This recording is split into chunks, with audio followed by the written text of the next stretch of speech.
अस्सलाम वालेकुम व्यूअर्स, सारिया सीक्रेट्स में आप व्यूअर्स आप लोग बिल्कुल ठीक होंगे, अपने घरों में खुश और आबाद होंगे।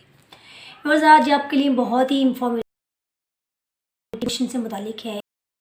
ऐसा होता है कि बच्चों के 22 बधा तो बास टाइम समझ नहीं क्या किया जाए, दवाई नहीं आ रहे होते। तो मेरा एक बहुत ही पुराना टोटका है, ये सोल्यूशन टोटका कह लें, जो बहुत ही काम करता है इस लूज़ मोशन में। अभी कुछ दिन पहले जब मेरे बच्चे के साथ ये मसला हुआ तो मैंने सोचा कि क्यों ना इस टॉपिक पे एक वीडियो बनाई जाए। फिर बहुत ही नॉर्मल सी एक चीज़ है जो हमारे घर में हर वक्त मौजूद होती है। आपके बच्चे को अगर खुदा न खास्ता या आपके साथ इस तरह का कोई प्रॉब्लम आ जाता है तो फ़ौरन अपने किचन से निकालें, यूज़ करें और इस तकलीफ़ से निजात पाएँ। आए व्यूअर्स देख लेते हैं कि हमने इसको इस्तेमाल कैसे करना है। व्यूअर्स ये है चाय पत्ती।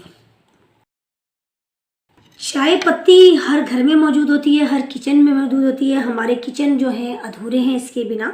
लेकिन इस चाय पत्ती का बहुत ज़्यादा फ़ायदा ये है कि ये लूज़ मोशन में बहुत ही ज़्यादा फ़ायदा देती है। अगर आपको खुदा न खास्ता इस तरह का मसला आ गया है तो आपने 1 चम्मच चाय वाला नीम गर्म पानी के साथ इसको खा लेना है। और अगर छोटे बच्चे हैं तो आपने हाफ़ चमचा देना है उन्हें।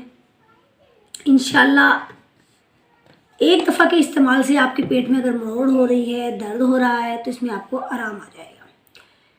इसके अलावा अगर छोटे बच्चे हैं और वो ऐसे नहीं खा पा रहे तो इसका एक तरीका और भी है कि आप इसका कहवा तैयार कर लें पत्ती का, उसमें थोड़ी सी चीनी डाल लें और उसमें हाफ़ लेमन निचोड़ के बच्चे को थोड़ा थोड़ा करके वक्फे से पिला दें।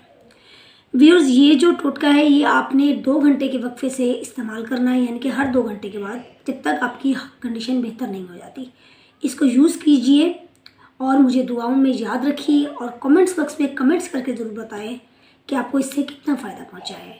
मिलते हैं व्यूअर्स किसी और वीडियो में। अल्लाह हाफिज़।